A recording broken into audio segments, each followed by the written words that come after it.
that looks like it should do it. So I was very excited to change this planter out and move it into the fall vibes with the rest of the garden here. Now we came in and we used some beautiful pumpkin on a stick, and then we draped the bottom in a beautiful kale around the perimeter, and then we went in and we tucked in a deep sorbet viola. I'm very, very, very excited to how all of this is looking. And one of the things I love in a fall garden is pumpkin and orange violas. Lately in the comment section, I've been seeing how everyone is not really a fan of mums. And I get it, they can be divas. You gotta keep them water. You can't overwater them, not too much, too little. But sometimes I think we forget about that other fall plant that looks just as beautiful as mums and can take the place in your garden this fall. Let's head into the greenhouse to see the beautiful flower that I'm talking about. I'm sure you won't want to miss out on this.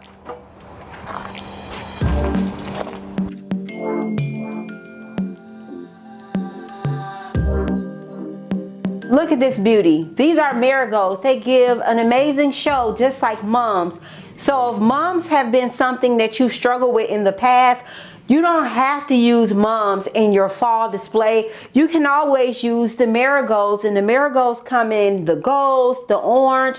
Sometimes you can find them in a mix, and you don't have to get the small one. You can use like these big, tall, African type marigolds. The only difference is your marigolds are not going to be able to take the frost like your mums will. And that's why mums are the plant of choice. But what we're going to do is we're going to be planting these beauties up. I've already gotten some outside. But before we continue to move these beauties from this area out to where they're going to be going in the garden, we need to prep this area. In the springtime, I use Dusty Miller in all of the varieties over here in this location. Now, one of the things that I can say is Dusty Miller will winter over in your various areas very, very easy.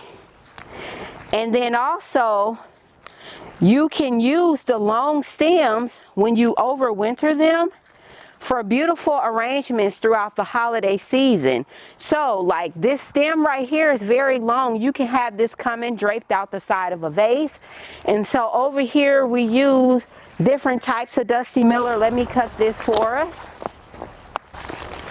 Look at this long stem on this Cyrus Dusty Miller. It's one of those that I have successfully overwintered. I remember I had a few falls ago, I planted up a beautiful arrangement in my Dusty Miller. I did not pull those out, I want to say until like January or February, because it was time to do something new. But absolutely love it. And look at how long this is. Like this easily can drape over.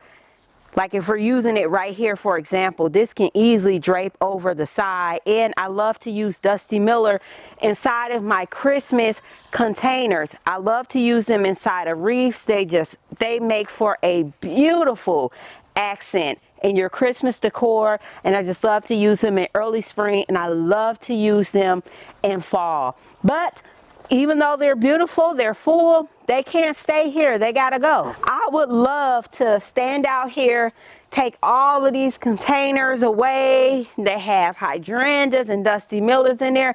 But baby, we ain't got time for that. We ain't even got time because we got to get the next display in. So what we're going to do is we are going to bring in the remote. Where's my remote? Oh, they trying to play with me. They trying to play with me. Where is my remote? Where's... This is exactly the way that I need this area to be. We are going to be transplanting the evergreens over here to this area.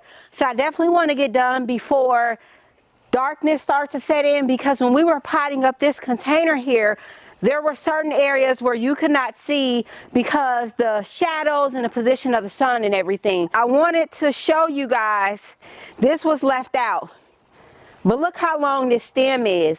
Now, had I had this on some netting or some support, I would have had a straight stem to use for a beautiful large flower arrangement. And if you've never seen my floral arrangements before, I love to do floral arrangements to the top.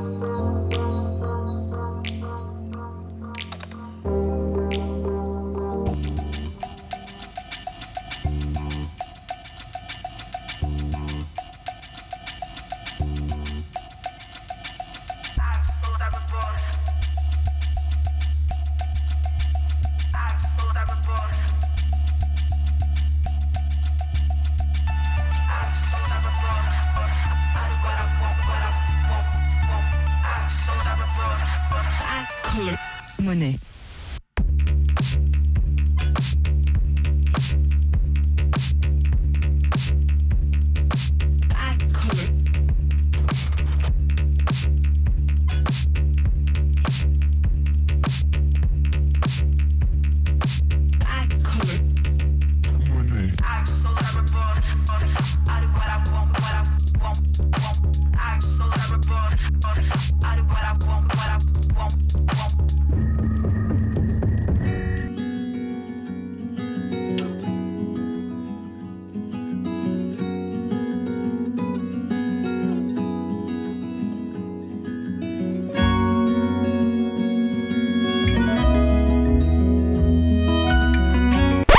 Ma, What?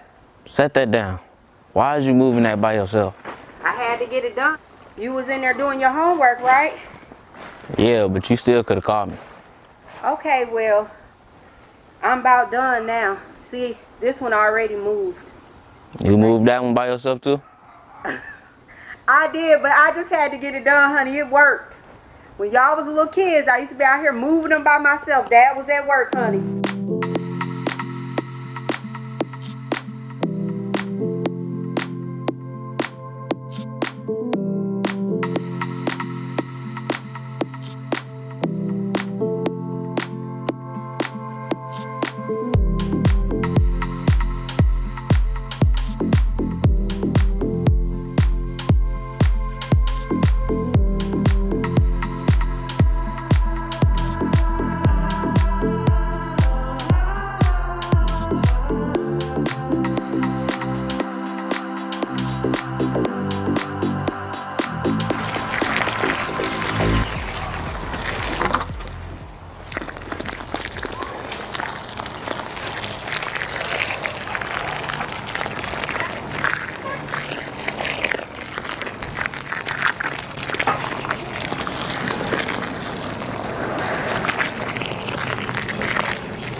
Transplanted the evergreens right here. Now I am going to eventually come in and I'm going to take all of this back, but I'm waiting to see what the evergreen on my right, your left does.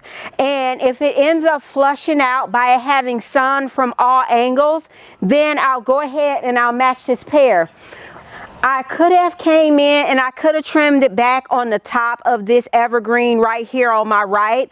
I chose not to do such because remember, we're transplanting, and so you got to kind of choose between, do I trim and transplant, or do I transplant and just let it sit there? So for right now, since it's in my backyard, you and I both know what's going on, so it'll be okay. But if it was in the front, it's a 50-50 chance if I would have went ahead and trimmed it out. Down in the comment section, let me know, what do you think about transplanting these evergreens? Let me know what you think about it as in position for this area over here. And you guys, it's going to be a lot of changes that's going to take place over here at this area. And I'm super duper excited about them, and I can't wait for them to actually happen. Remember, it's with your evergreens, you want to make sure that when you transplant, fall is a great time to transplant because it has all of the rest of fall go in and get some healthy roots going. The thing of it is though, frost. If it gets cold real fast, it's kind of risky. I probably should have did this about 6 weeks earlier. It's been warmer than what it normally is. And that's what I like to say about the St. Louis region. Sometimes you get that bipolar weather. So I have these roots saturated, and I also use a starter fertilizer in order to help the root develop, and it has some mycorrhiza in it. So I'm excited about this.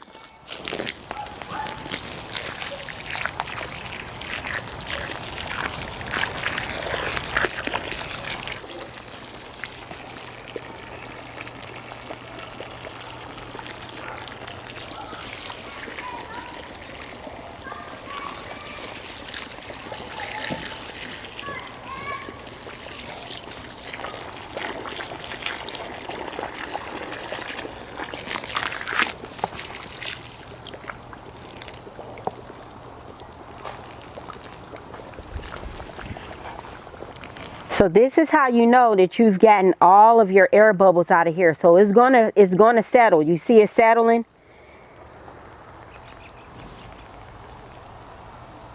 This is what you want to see to make sure you get all of your air bubbles out.